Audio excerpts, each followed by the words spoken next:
Hey guys, Emily Muchanti here, and in today's video, we are going to explore this question. Could focusing on oral language be the key to unlocking deeper comprehension in our students? I think this is an answer we all want to know.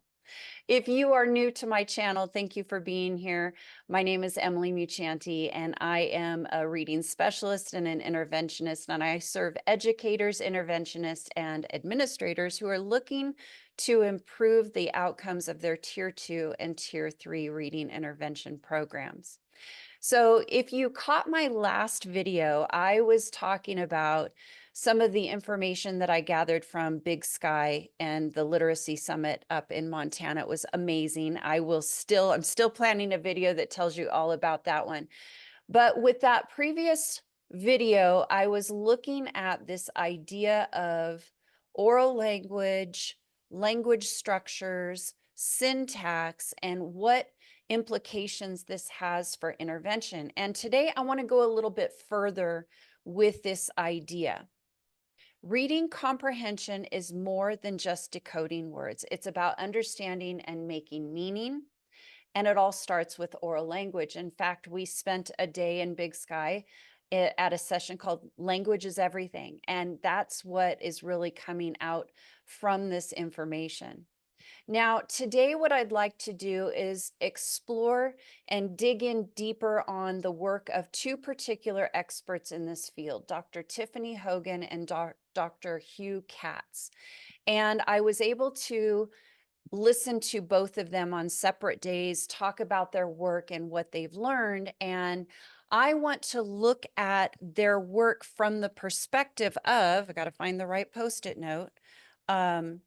What are the issues that we are seeing then in the school settings or in intervention in the classrooms? What are the barriers to making sure that we have the right information and tools that we need? And then the implications for intervention. What can we do about it with what we know at this time? So first of all, Dr. Hugh Catts, I'm going to kind of go back and forth between the two.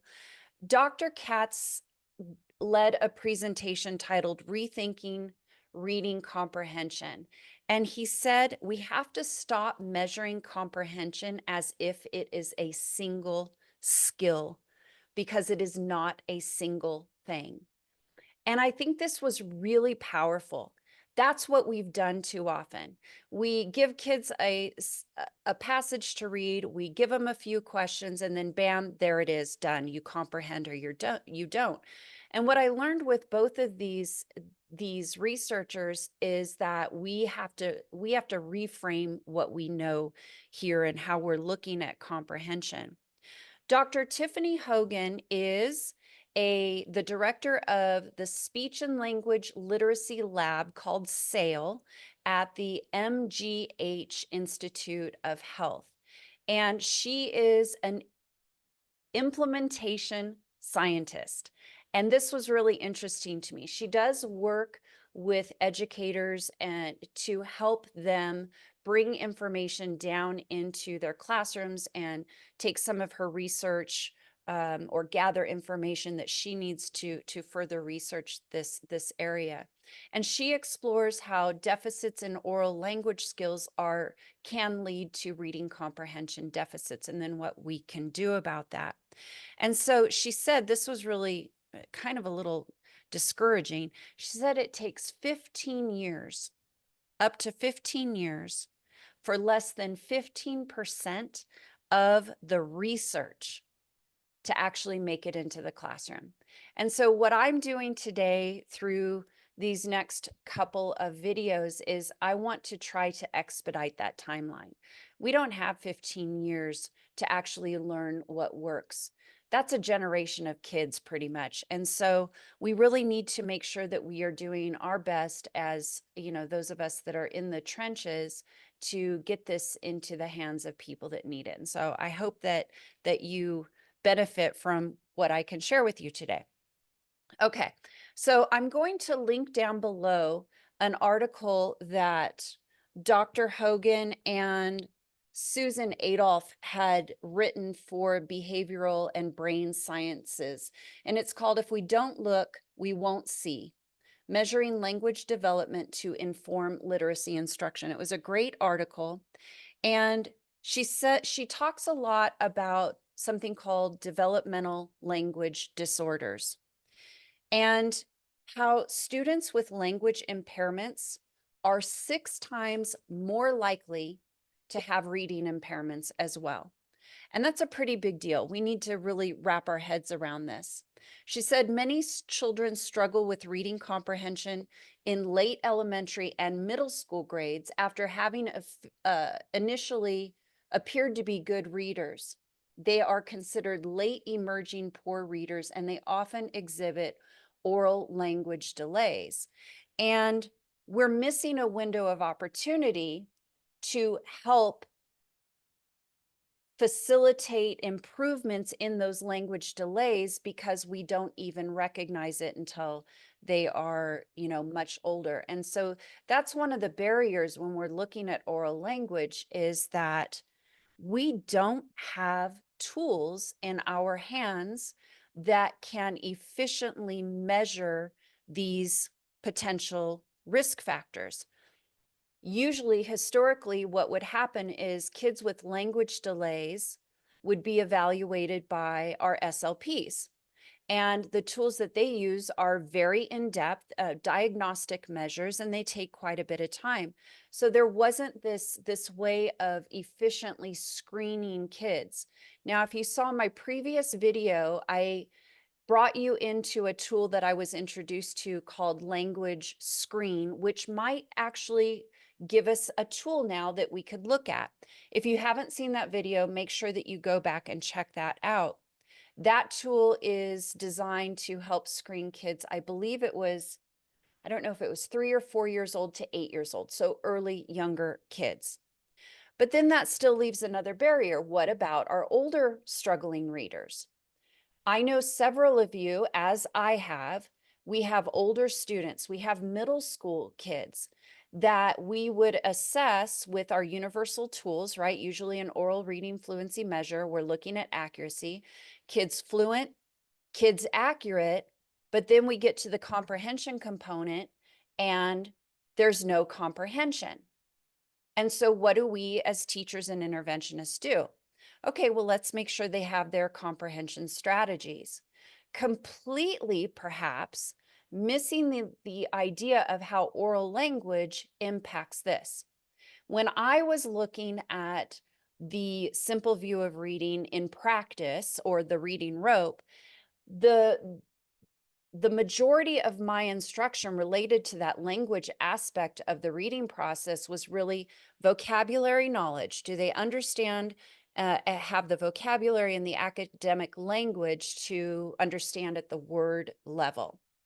Do they have the morphology to build words? Okay, so there was some morphology instruction. There was reading strategy instruction. But now what I'm learning is the importance of not just at that word level, but at that sentence level, at that syntactic level. We're going to explore syntax at a later video. I want to stick this one with oral language in particular. And so with Dr. Hogan, she, as I mentioned, she says that, we are missing some important opportunities developmentally because we aren't identifying these kids earlier. And so this is one of the biggest barriers. And as interventionists, we've got to find a way to find those kids who are at risk. Now, here's something interesting that she says in her article. A common assumption holds that children who appropriately participate in social conversations and learn to read have the necessary language skills to learn to comprehend text. However, the linguistic demands of comprehending text are generally greater than the demands of oral language. Moreover, oral language weaknesses can be masked or difficult to observe within everyday conversational interactions. In fact, approximately 7 to 9% of children have a significant impairment in the ability to understand and produce spoken language, despite otherwise normal development, including normal hearing and normal nonverbal intelligence. This condition is known as developmental language disorder. That's a big group of kids, 7 to 9%. That's a very large chunk of students. So the first barrier is identifying who is at risk. Now, Dr.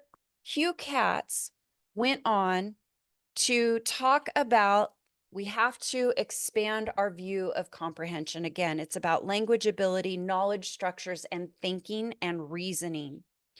And he introduced us to a possible resource, and it's a free resource, stick around, that might be something you could bring into your earlier grades, K3. He also said that knowledge forms the basis for comprehension and that the knowledge is the mental Velcro. So it's this combination of knowledge, of language, and of weaving it all together. There's a lot going on here. So comprehension is definitely a very complex process, as we know. And we oversimplify it when we just expect kids to read more, to answer more questions, and to, work on those comprehension strategies. We've got to broaden our view and bring in language. Okay, so now the question becomes, how do we intervene? What are the instructional implications of language for us to help improve these numbers? And aside from a lot of the things that we already do, requiring our students to answer in complete sentences, doing the think alouds with our students so that they can hear our thought process and our reasoning for things, aside from adding, the vocabulary instruction, there is a tool that I am going to share with you because I would like you to explore it. It's called Let's Know, and it comes in an English version and a Spanish version. I'm going to share my screen with you and show you what this looks like. Okay, so what I have here is the link to this particular resource called Let's Know. And it was developed by Ohio State University, and it is free right now. It is available in English and in Spanish. Let me get my tool out so that I can highlight some things for you. And I have to admit, I am a little unsure of how it all goes together because there are different links to different pieces. So you'll have to do a little bit of exploring on your own. But you can see here that it is a pre-K through third grade program. So we have pre-K, and they distinguish group B and group C based on the number of skills that they are using. I'm not sure as far as a placement goes or if there's any type of distinction for intervention versus whole class. I haven't gotten into it, but I wanted to get this in your hand. So if you look here, you can see these are the group B, group C. There is the English and the Spanish, and it goes all the way to third grade, and it has slideshows. It has it looks like 4 different units. So what I did is I opened up the kindergarten link, and this is the kindergarten curriculum. Gives you some of the information. Of course, Dr. Hugh Catts and Dr. Tiffany Hogan, thank you for your work on these programs. This was amazing. And this is available for printing or for PDF. There are slideshows as well. So you can see here 7 weeks, different unit studies. There's a number of different resources. Again, I'm not sure where you're getting all of the pieces, but it's a lot of content related to images, having conversations.